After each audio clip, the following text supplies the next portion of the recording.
I didn't raise my voice. Not once. That's the part nobody understood at the time. Not my daughter, not the guests sitting around those white cloth tables, not even my wife, God rest her soul, who always said I was the quietest storm she'd ever known. When a man has spent 40 years building something with his hands, brick by brick, grease under his fingernails and pride in his chest, he doesn't need to shout. He just needs to be ready. And I was ready. I had been ready for 6 months. But let me start from the beginning, because none of what happened that Saturday evening makes sense without understanding how I got there. I grew up in a small town in eastern Ohio, the son of a man who fixed things. My father repaired lawnmowers, washing machines, anything with an engine that had given up on someone. He worked out of a 2-car garage behind our house, and as a boy I spent my summers handing him wrenches and learning the language of machines, how they breathe, how they fail, what they need. He never made much money, but he never owed anyone anything either. That was the lesson he gave me that no school ever could. You build what's yours, you protect what you build, and you never, ever let someone else hold the keys. When I was 22, I borrowed $4,000 from my mother and opened my own shop. 1 bay, 1 lift, 1 used diagnostic machine I bought off a man in Pittsburgh who was closing down. I named it after myself, which my father said was either confident or foolish, and probably both. By the time I was 30, I had 3 bays and 4 employees. By 40, 8 bays, and a reputation that stretched across 3 counties. People drove an hour and a half to bring me their vehicles because they knew I would be honest with them. That meant more to me than any trophy on a wall. My wife and I had 1 daughter. We tried for more, but life had other plans, and we poured everything we had into that girl. She was bright and stubborn and laughed with her whole body, the way her mother did. I coached her softball team. I taught her to drive in an empty parking lot on a Sunday morning. When she graduated college, I stood in that gymnasium with tears. I was too proud to let fall, and I thought, this is what it's all for. Every cracked knuckle, every 16-hour day. Every winter morning when the shop was so cold I could see my breath. All of it was for her. She met my son-in-law at 27. He came from somewhere in the South Georgia, he said, though I noticed over the years that the details of his upbringing had a way of shifting depending on who was asking. He was handsome in the way that men who know they're handsome always are just a little too comfortable in a room, just a little too quick with the compliment. He sold medical equipment to hospitals, drove a leased BMW, and had a firm handshake he used like a business card. I was polite. I tried. My wife liked him, and that counted for something. She said he reminded her of the men she'd grown up around, the ones who could talk their way into any room. I told her that was exactly what worried me. They married 3 years after they met. Small ceremony, which was their choice, and I respected it. I paid for everything without complaint. The venue, the catering, the flowers my daughter wanted that had to be flown in from somewhere I'd never heard of. $52,000, all told. I didn't mention the number once, not to them, not to anyone. A father doesn't keep score with his child. He just gives. What I didn't know on that wedding day was that my son-in-law had already borrowed $9,000 from my wife.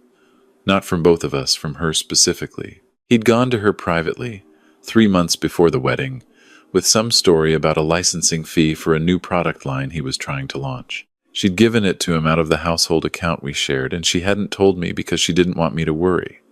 I found out 2 years later, when she was already sick, and going through papers at the kitchen table, trying to organize things while she still could. She looked up at me with those tired eyes and said, "I should have told you. I'm sorry, Ray." I told her there was nothing to forgive. I meant it, but I did not forget. My wife passed in the spring, 18 months ago now. Lung cancer, even though she never smoked a day in her life. She fought it the way she fought everything, quietly, without drama, keeping her chin up until the very end. The morning she died, she held my hand and told me to take care of our daughter. I told her I always had. She gave me a look that I have spent a year and a half trying to fully understand. After the funeral, my son-in-law changed. I don't know if the change was sudden and I was only then paying attention, or if it had always been there under the surface, and grief stripped away whatever social varnish had been hiding it. Either way, within 4 months of my wife's passing, he began making comments. At first they were small things. An offhand remark at dinner about how a business like mine must be worth real money. A question about whether I'd ever considered bringing in a partner so I didn't have to work so hard at my age. A suggestion, delivered with a laugh as though it were a joke, that family businesses did better when family was involved in the operations. I responded to each one the way my father taught me to respond to things that needed to be ignored, with a nod and a change of subject. But they kept coming. By autumn, he had moved on from suggestions to requests. He was having a difficult year, he said. The medical equipment business had slowed. He had some debts that were uncomfortable. He thought maybe I could bring him on as a co-owner of the shop, not to actually work, he said, just on paper. For the security of it. For my daughter's future, he said, as though that were the same as his own. I told him I would think about it. I did not think about it. What I did instead was call my attorney. I had worked with the same attorney for over 20 years. He was a quiet man from Akron who wore the same 3 suits in rotation and had once saved my business from a contract dispute that could have ended me. I trusted him completely. I told him everything, the requests, the borrowed money, the shift in my son-in-law's behavior, my age, my health, the shop. I told him I wanted to protect what I had built, and I wanted to do it in a way that was legal, that was clean, and that could not be undone by a man who had married into my family and assumed that entitled him to something. We spent 3 months working on it. I signed the final documents on a cold Tuesday in December, sitting at a conference table with a cup of coffee I didn't finish. When it was done, my attorney shook my hand and told me I had made a wise decision. I drove back to the shop and spent the rest of the afternoon underneath a 2019 F-150 that needed a new exhaust manifold, and I felt something in my chest that I can only describe as peace. I didn't tell my daughter. I didn't tell my son-in-law. I didn't tell anyone. The party was my son-in-law's idea. That's the part that still turns something cold in my stomach when I think about it. He came to me in February and suggested we hold a celebration for my 65th birthday, a real party, he said, not just a dinner. Rent out the back room at Caldwell's, the steakhouse on Route 9 where our family had celebrated every significant occasion for 30 years. Invite friends, neighbors, longtime customers. He even offered to handle the reservations himself. I agreed. I thought, perhaps, that I was wrong about him, that he was trying to make an effort. My daughter seemed genuinely happy about the idea, and I wanted to give her that. 53 people came. Men I had worked alongside for decades, a few old friends who drove in from out of state, my daughter's college roommate and her husband, 3 of my best mechanics, who I had known so long they felt like nephews. My grandson was there, 7 years old, wearing a clip-on tie that kept going sideways no matter how many times someone straightened it. I kept watching him across the room and thinking about my father in that garage and about what it means to leave something behind. The evening started well. There was food, there was noise, there was the particular warmth of a room full of people who genuinely like each other. My daughter hugged me when I arrived and told me I looked good, and I told her she looked just like her mother, which made her eyes go bright for a second before she laughed and looked away. My son-in-law was at the bar when I came in. He shook my hand with both of his and called me the guest of honor, and poured me a whiskey I hadn't asked for. He was in an expensive shirt, the kind with no tie, but the collar pressed open just so, and he had the look of a man who had been rehearsing something. I noticed it early, the way he kept checking the room, the way he found reasons to pull people toward the center, away from the corners, the way he spoke a little too loudly, establishing himself in the space. My wife would have noticed it too. She always saw people more clearly than I did. We were 2 hours in, plates being cleared, the low hum of conversation settling into the after-dinner register when my son-in-law tapped his glass. The room quieted. People turned. My grandson, sitting next to me, looked up with those round eyes that don't miss anything. My son-in-law stood and smiled the smile I had been watching for 2 years. He said something about family and legacy. He said something about how rare it was to see a man who had built something truly his own. He talked about my shop, the history of it, the reputation, the decades of work. He said all the right things in all the right order, and the room was nodding along, and for just a moment I wondered if I had misjudged him. Then he said it. He said that as my daughter's husband, and as a man who deeply respected what I had built, he believed the time had come for the business to be secured within the family. He said he had been talking to some people, financial people. he said, and the smartest move, for tax purposes, for estate planning, for the future of my daughter and my grandson, was to formalize his involvement in the shop. He said he had papers in the car. He said he just needed me to sign them tonight, in front of everyone who loved me. So there was no ambiguity going forward. Then he looked at me and waited. 53 people were looking at me. My grandson's hand was on my arm. I took a slow breath. I thought about my father. I thought about my wife's eyes that last morning. I thought about a cold Tuesday in December and a conference table and a cup of coffee I hadn't finished. I said, no.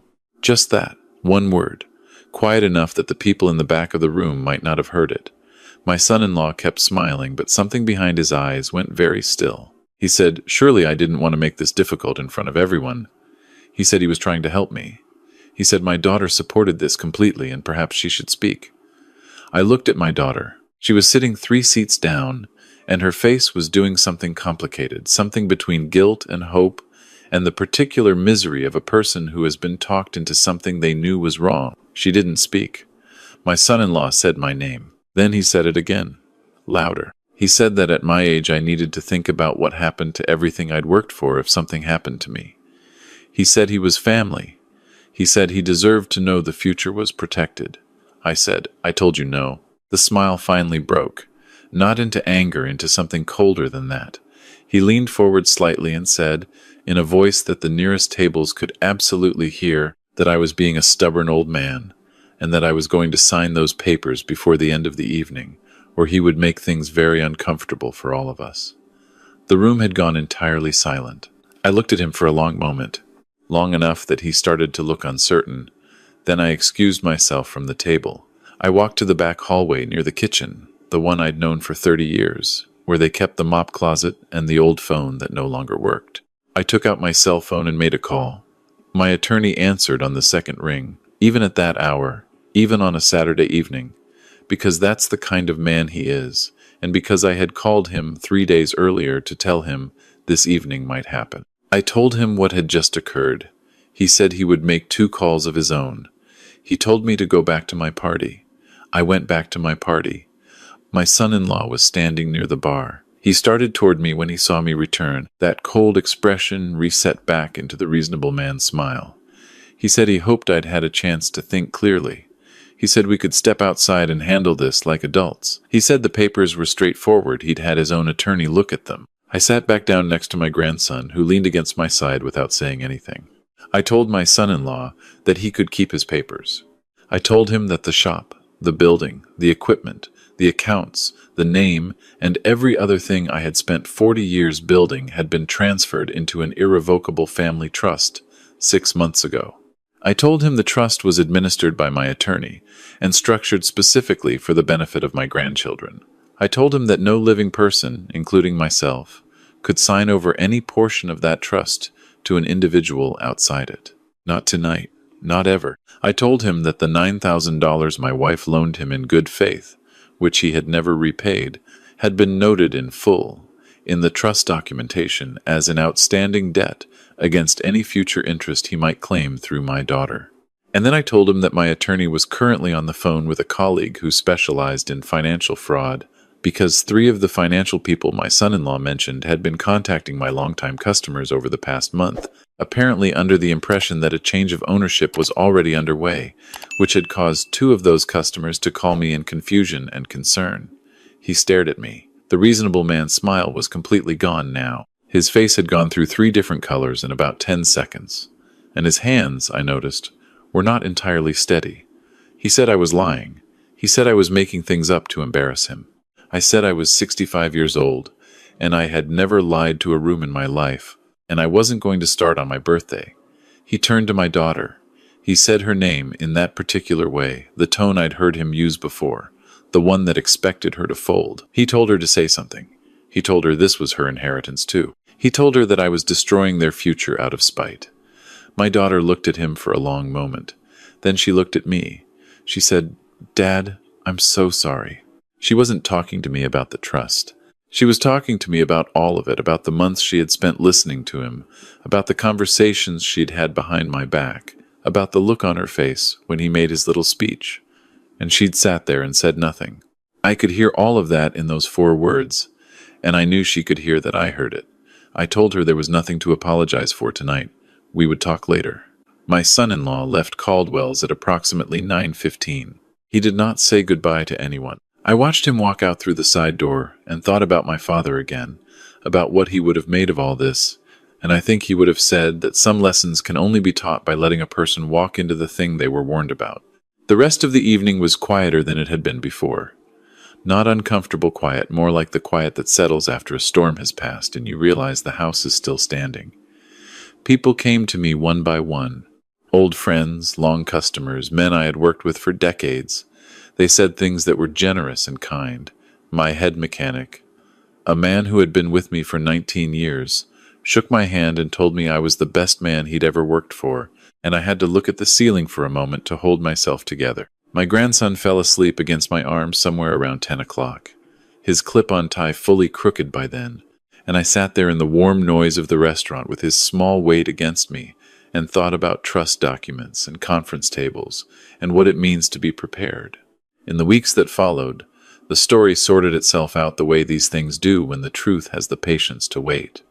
My attorney's colleague did review the situation regarding my customers. 2 of those contacts had involved misrepresentations significant enough to warrant formal complaint. My son-in-law retained his own attorney, and there were several unpleasant exchanges of letters, but nothing reached the level of court because the documentation, my trust, my customer records, the dated communications was simply too clean. He had nothing to stand on, and eventually he knew it. My daughter and I had coffee the Sunday after the party, at her kitchen table, without him present. She sat with both hands around her mug and told me things she had been holding for a long time. About the pressure. About the way he had framed everything as being for her benefit, for the family's security, until she'd convinced herself it was true. About the $9,000 she'd found out about only recently, from papers she'd come across, and the shame she felt that her mother had been approached like that. I didn't say I told you so. I didn't say anything that a good father shouldn't say. I told her that her mother had loved her completely and without condition, and that so did I, and that nothing, no bad decision, no difficult season, was ever going to change that. She cried, "Il est here." When she stopped, she asked me what was going to happen now. I told her the truth. I told her I didn't know what her marriage was going to look like. That was between her and God, and whatever choices she made going forward. I told her that the shop was protected and would be there for her children when the time came. I told her that she was welcome in my home and at my table every day for the rest of my life, no conditions attached. She asked me how I had known to set up the trust when I did. I thought about how to answer that. I thought about my wife's look on that last morning. I thought about all the things she said in the years before she got sick, all the small observations she had made about my son-in-law that I had half listened to and half dismissed. I told my daughter that her mother had told me. Not in those exact words, but she had told me. The shop looks the same as it always has. My name is still on the sign. The bays are still full, the lifts are still running, and my head mechanic handles the floor on the days I'm not there, which are more days than they used to be. I am not a man who stops working. I don't know how to be that man, but I have been learning to be someone who sits on his porch in the early evening and watches the light change over the field behind the house without feeling guilty about it. My grandson comes on Saturdays now. He is 7.5 and very serious about everything, which his grandmother would have found hilarious. I have started showing him how to identify the parts of a small engine, the way my father showed me. He holds each piece carefully, with both hands, and asks more questions than I can always answer. Last week he picked up a wrench that had been my father's, an old Craftsman with tape wrapped around the handle where the grip had worn away, and he turned it over in his hands and asked me where it came from. I told him it came from his great-great-grandfather, who had worked in a garage behind a small house in eastern Ohio, who had believed that the most important thing a man could own was the thing he built himself. My grandson held the wrench for a while longer, looking at it the way children look at things they understand are important without entirely knowing why. Then he put it down carefully and asked if we could get a snack. I told him yes. I told him we could absolutely get a snack. We walked inside together, and the kitchen smelled the way it always has, and the evening light came through the window above the sink the way it always has, and everything I had spent 40 years protecting was exactly where I had put it. Some men spend their lives chasing things. I spent mine building one thing and learning to hold it with both hands. I didn't need to raise my voice to keep it. I just needed to be ready before anyone knew it was necessary. And I was.